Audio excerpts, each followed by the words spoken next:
पुणे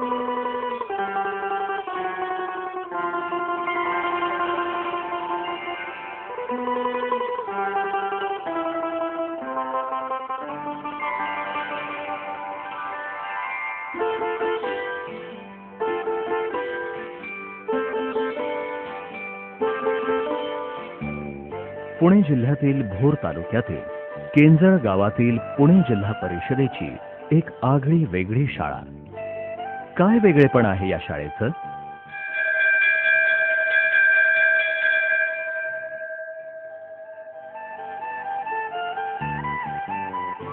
अरे मुलांनो, शाळा सुटली आहे. घरी जायचं नाही का?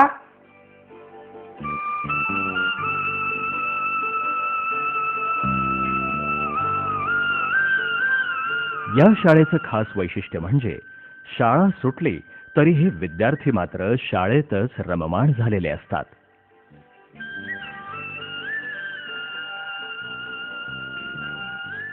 काही विद्यार्थी गणितातील क्लिष्ट संकल्पना कृतीतून समजावून घेत असतात, तर कोणी विद्यार्थी अध्ययन कार्डवरील स्वाध्याय करत मराठीचा पाठ समजून घेत असतात. काही विद्यार्थी कृती करून इंग्रजी संभाषणाचा सराव करतात. My name is Ankita.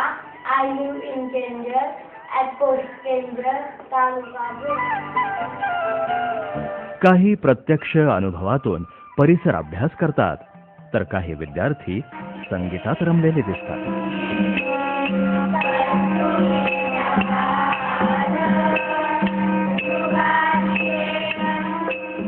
अशा प्रकारे गटागटात बसून वेगवेगळ्या कृती करण्यात रममाण झालेले विद्यार्थी स्वतःच्याही नकळत विविध विषयांमधील अमूर्त संकल्पना प्रत्यक्ष कृती करून शिकत असतात. त्या त्या विषयातील कौशल्य आत्मसात करत असतात. अध्ययन अध्यापनाची अशी कोणती पद्धत या शाळेनं स्वीकारली आहे की शाळेचं हे आगळं वेगळं रूप आपल्याला दिसत आहे? पुणे जिल्हा परिषदला मी शिक्षणाधिकारी म्हणून होतो. मुख्य कार्यकारी अधिकारी त्यावेळेचे डॉक्टर संजीव कुमार यांच्याबरोबर बऱ्याचदा दौऱ्यावर जायचा योग यायचा. एका शाळेसमोरून जाताना शाळा सुटली. शाळेतून मुलं अगदी उड्या मारत आनंदाने बाहेर पडली. मुलांना शाळा सुटताना आनंद होतो याचा अर्थ त्यांना शाळेत राहायला आवडत नाहीये. काय कारण असावीत याचा मी विचार करत गेलो आणि अचानक तामिळनाडूमध्ये ॲक्टिव्हिटी बेस्ड लर्निंगचा एक प्रकल्प चालू असल्याचं समजलं आणि एक कळलं की निश्चितपणे कृतीयुक्त अध्ययन याचा जर आपण वापर केला तर मुलं निश्चितपणे शाळेमध्ये अधिक प्रमाणामध्ये टिकू शकतील आणि खऱ्या अर्थाने शिकू शकतील. प्रचलित अध्ययन अध्यापनातील त्रुटी दूर करण्यासाठी पुणे जिल्हा परिषदेच्या शिक्षण विभागानं शैक्षणिक गुणवत्ता विकास अभियानाअंतर्गत एका अभिनव अध्ययन अध्यापन पद्धतीचा स्वीकार केला. ही पद्धत म्हणजे कृती आधारित अध्ययन, म्हणजेच activity based learning, ABL. David Hausberg या शिक्षण तज्ज्ञानं 1944 मध्ये प्रथम ABLची सुरुवात केली. पुढे याचा वापर कर्नाटक, केरळ, उत्तर प्रदेश, मध्य प्रदेश, तामिळनाडू या राज्यांमध्ये केला गेला. महाराष्ट्रामध्ये विद्येचं माहेरघर असलेल्या पुणे जिल्ह्यात जिल्हा परिषदेच्या शिक्षण विभागानं ABLचा स्वीकार करून एका नवीन शैक्षणिक पर्वाचा आरंभ केला आहे. शिक्षण क्षेत्रातील एका नव्या क्रांतीची ही मुहूर्तमेढच होय.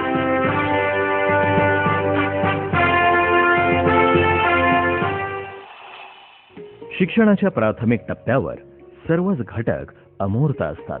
त्याचवेळी विद्यार्थ्यांना अनुभव देण्यासाठी वेगवेगळ्या कृतींची आवश्यकता असते. ऐकलेलं एक वेळ विसरलं जाईल, पाहिलेलं कदाचित लक्षात राहील, पण जर स्वतः कृती केली असेल तर ते कायम लक्षात राहील आणि ते ज्ञान वापरता येईल. या तत्वावर आधारित ABLची रचना आहे. ABL मध्ये इयत्तांनुसार वर्गरचना नसून प्रत्येक विषयानुसार वर्गरचना असते. म्हणजेच प्रत्येक विषयासाठी स्वतंत्र वर्गखोली. या प्रत्येक वर्गात इयत्ता 1ली ते 4थीचे विद्यार्थी गटागटानं परंतु एकाच विषयाचं एकत्रित अध्ययन करतात. प्रत्येक वर्गात ABL साठी लागणारं साहित्य विद्यार्थ्यांना स्वतः सहज घेता येईल अशा तऱ्हेनं रॅक आणि ट्रेमध्ये ठेवलेलं असतं. या साहित्यामध्ये प्रत्येक विषय घटकासाठी अध्ययन कार्ड्स, प्रतिकृती, कोडी, कृतीपत्रिका, गणित आणि विज्ञान पेटी असे घटक आहेत. ABLच्या कार्यप्रणालीमध्ये प्रत्येक इयत्तेच्या प्रत्येक विषयासाठी कृती दर्शवणारी कार्ड्स आहेत. या कार्डवर लिहिलेली कृती विद्यार्थ्यांना करायची असते. विद्यार्थ्यांना कार्ड ओळखता यावीत यासाठी चित्र म्हणजेच लोगो आहेत. प्रत्येक घटकाच्या अध्ययनासाठी कार्डांची क्रमबद्ध मांडणी म्हणजे माइलस्टोन.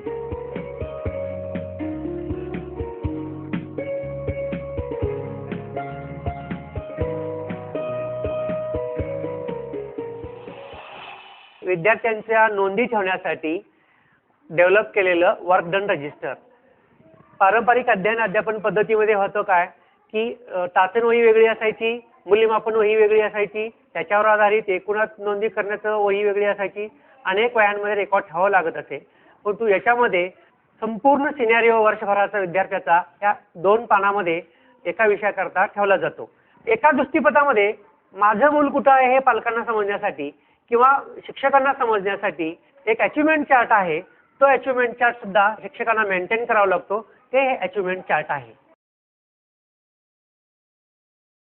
प्रत्येक विषयासाठी 10 ते 15 माइलस्टोनची क्रमबद्ध मांडणी म्हणजेच लॅडर.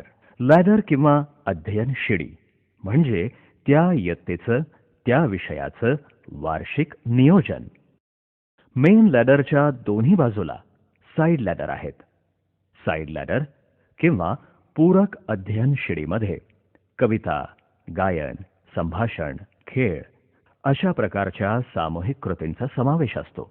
लोगो, माइलस्टोन, लॅडर या टप्प्यांमधून प्रवास करत विद्यार्थी त्या विषयाचा वार्षिक अभ्यासक्रम पूर्ण करतो. कार्ड पाहून कृती करण्यासाठी विद्यार्थ्यांचे 6 गट केलेले असतात. कृतीयुक्त अध्ययन अध्यापन पद्धतीमध्ये एका वर्गामध्ये एकूण 6 गट पाडले जातात. त्यातील पहिला जो गट आहे तो शिक्षकांच्या मदतीचा गट असून त्यामध्ये शिक्षक मुलांना पाठ्यक्रमातील विविध घटकांविषयी सारांश रूपाने मार्गदर्शन करतात. दुसऱ्या गटामध्ये दुसरा गट हा पार्शियली टीचर सपोर्टेड म्हणजे अंशतः शिक्षकांच्या मदतीचा गट असून त्याच्यामध्ये विद्यार्थ्याला जर गरज भासली तर शिक्षक त्यांना तिथं मार्गदर्शन करतात. त्याचप्रमाणे तिसरा गट हा पीअर लर्निंग म्हणजे 6 अध्यायाचं अध्ययन हा गट आहे. त्याच्यामध्ये एकमेकांना विचाराने विद्यार्थी अध्ययन करतात. चौथा आणि 5वा गट आहे तो सेल्फ लर्निंगचा म्हणजे स्वयं अध्ययनाचा गट आहे. त्यामध्ये विद्यार्थी कार्डवरील सूचना वाचून त्याप्रमाणे स्वतः कृती करतात आणि त्या झालेल्या कृती बरोबर आहेत की नाही ते चेक करण्यासाठी शिक्षकांपर्यंत येतात. आणि 6वा जो गट आहे तो मूल्यमापनाचा गट असून संपूर्ण या प्रोसेसमध्ये विद्यार्थ्यांनी शिकलेली कार्ड आणि केलेल्या ॲक्टिव्हिटीज त्याचं मूल्यमापन या 6व्या गटामध्ये होतं.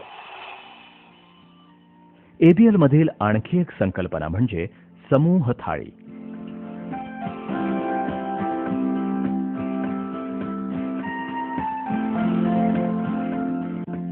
विद्यार्थ्यांच्या 6 गटांसाठी 6 समूह थाळ्या असतात. थाळीच्या परिघावरचे रंग हे इयत्तांचे रंग दर्शवतात, तर मध्यभागी असलेला अंक गटाचा क्रमांक दाखवतो. याचा उपयोग विद्यार्थ्यानं गटात बसून कोणती कृती करायची आहे यासाठी होतो. ABL मध्ये वर्गाची सुरुवात सामूहिक कृतीनं होते. सामूहिक कृतीनंतर विद्यार्थी शिक्षकाच्या सूचनेनुसार लॅडरवर पाहून अध्ययन कार्ड घेतात आणि आपापल्या गटात बसून ती सोडवतात.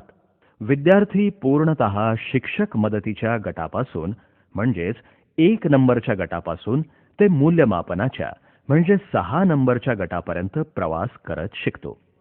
दीक्षा आणि हर्षद शिक्षकांच्या मदतीच्या गटात असून त्यांना केळ्यांचा भाव हा पाठ सारांश रूपाने समजावून सांगितलेला आहे. या पाठाचा अधिक अभ्यास करण्यासाठी ते आता दुसऱ्या गटामध्ये जातील.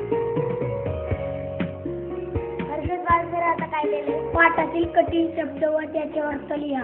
जगाला असा प्रेमाचा संदेश देणारे साने पांढरा प्रकाशाची कारणीभूत होईल.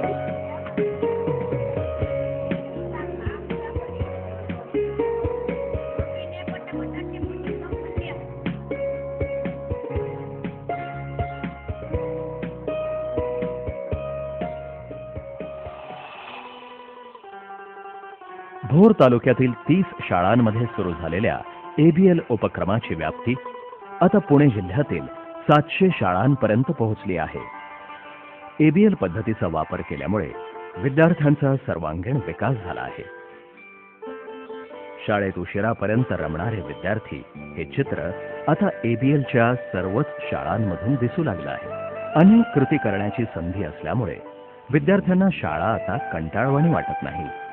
विद्यार्थ्यांच्या अनुपस्थितीचं प्रमाण सुद्धा कमी झालेलं आहे. तर आजच्या उपस्थिती वर्षाचे मानकरी आहेत इयत्ता 2री, 3री आणि 7वी.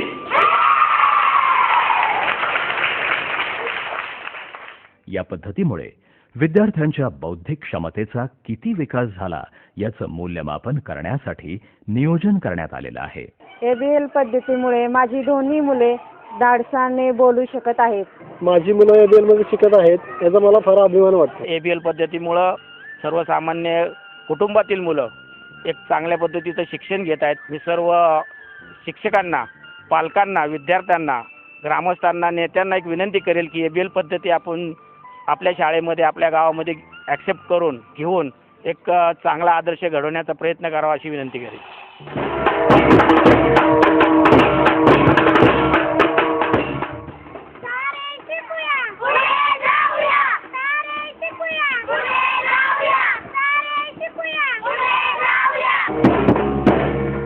आपण प्रचलित अभ्यास पद्धतीच्या पेक्षा वेगळा असा उपक्रम कृतीयुक्त अध्ययन पद्धतीद्वारे आपण अवलंबण्याचं ठरवलेलं आहे. ह्या पद्धतीचं मुख्य उद्दिष्ट शिक्षण हक्क अधिनियमामधल्या सगळी जी काही उद्दिष्ट आहेत, ज्यामध्ये शिक्षण बालकेंद्रित बनवणं, बालस्नेही बनवणं आणि अधिकाधिक गुणात्मक बनवणं हा जो उद्देश आहे तो प्रथमतः आपण पूर्ण करत आहोत. जिल्ह्याच्या प्रथमतः 30 शाळांमध्ये हा उपक्रम सुरू केला आणि नंतर तो 400 आणि आता 700 शाळांमध्ये हा उपक्रम जिल्ह्यामध्ये आपण राबवतोय. शिक्षकांनी मार्गदर्शकाची भूमिका बजवावी असा उद्देश आपण गृहीत धरून याच्यामध्ये पुढे जात आहोत आणि उत्तम प्रकारचे परिणाम आपल्याला दिसतात. काही तालुक्यांमध्ये गावांनी हा उपक्रम मोठ्या प्रमाणात स्वीकारला, पालकांनी हा उपक्रम मोठ्या प्रमाणात स्वीकारला आणि त्याचं यश चांगल्या पद्धतीने दिसतंय. आणि तशा पद्धतीचं वातावरण निश्चितपणे तयार व्हावं, त्यामध्ये सगळ्याच घटकांनी त्यामध्ये मदत करावी असं मला मनापासून वाटतं.